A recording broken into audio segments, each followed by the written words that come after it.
Hello everyone, welcome to this brand new video.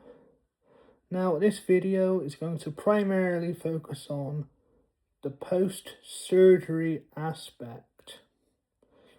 So during my healing process post-surgery, my body at first, my legs, were still in the tightness mindset. And it was on the first day due to obviously being out of anaesthetic and obviously coming around from having the surgery done. So my legs were weak, and basically I was unable to move my right leg. My left leg was fine, but my right leg couldn't move due to obviously being operated on. Then as the days gone on and the hours and minutes gone on, I started to feel natural mobility resurging within my right leg. So I was able to move it a little bit, and basically as the days went on, weeks and months, well, more so days and weeks, brand new discoveries were naturally unlocking themselves. And basically it was like a video game where like you go into a level, you find upgrades, and basically it's like an RPG, and you're basically making yourself stronger as you progress.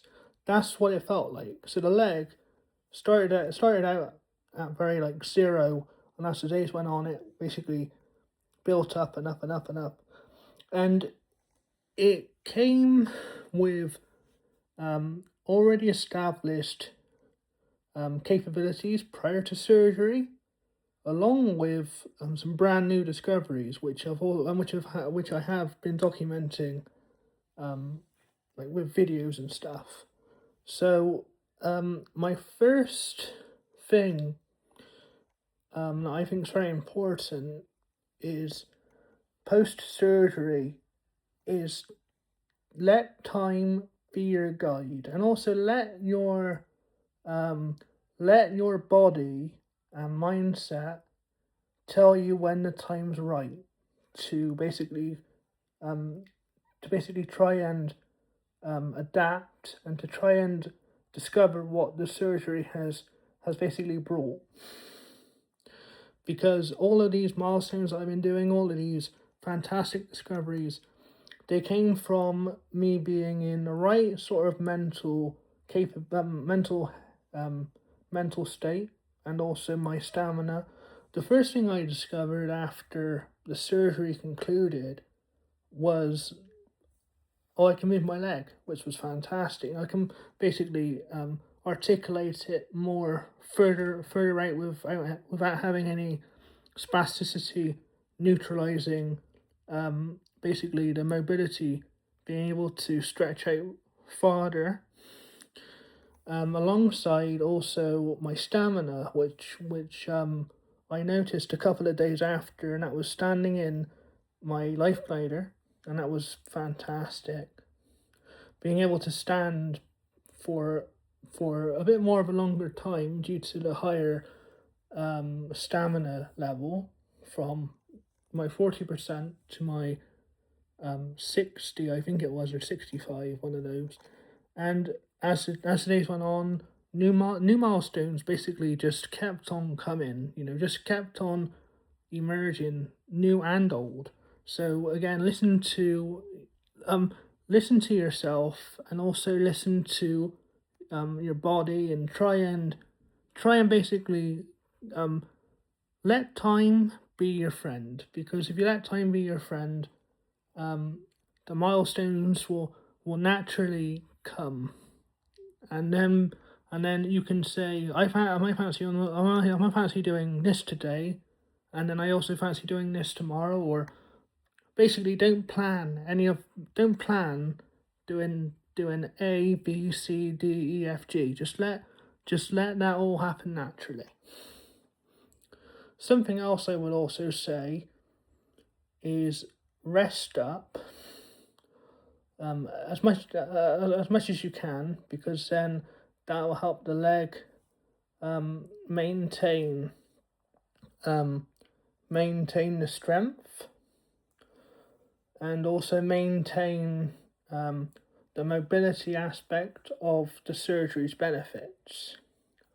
Furthermore, it's very important that that you and that you always rest the leg, and also as well, when it comes to walking, try and go somewhere you are comfortable going to. So for me, is the local shopping centre, and that's where I went to do my walking trial within my life glider, and that was successful because at that time I felt ready, and it actually worked out because I was ready to try and tackle that field. You know, walking out in public with my with my brand new leg.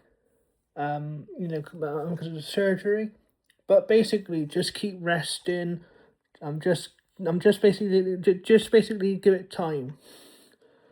Now regarding I don't know how to word this, but regarding showers and stuff like that, try not make the temperature too hot, because the scar is very sensitive to heat, and I'll tell you what, it is painful, really is painful, because obviously with the intensity of the wound, the wound. So try and minimize the time you are in the shower or the bath or whatever, just to try and not burn or try not burn the wound, or to try and not make the wound hot, because that becomes really painful. Something else as well something else I will also say is always use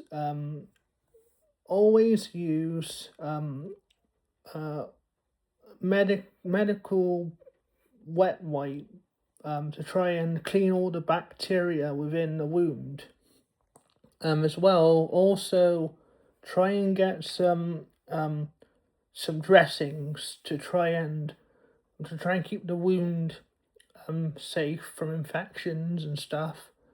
And also as well, do not rub the wound, do not itch the wound, and try and not go towards the wound. Just leave the wound alone to let it naturally heal, and to basically to try and basically reconstruct itself over the time. And as well, also try and not put your legs together, because then the rubbing from the left or the right leg, wherever you have the surgery, will infect the wound from healing. Sorry, I had some food in my mouth. Sorry, and basically, that's bad.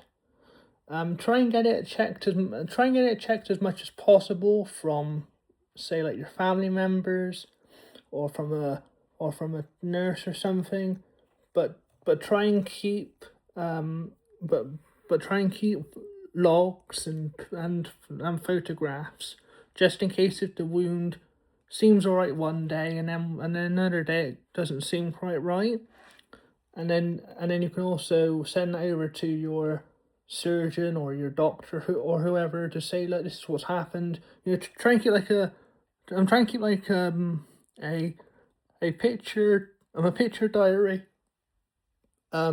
So basically you can track what days was it good, what days was it bad. So, you know, you can get like a sequence going of, you know, if there's something wrong.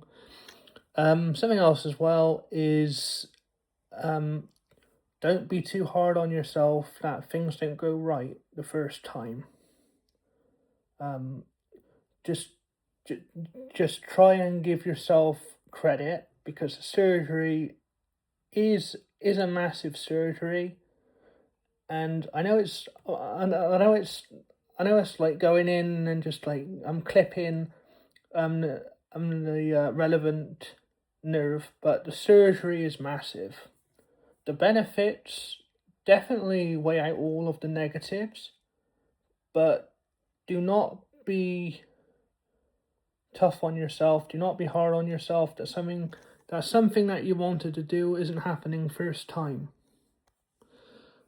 This concludes this video. Thank you very much for watching.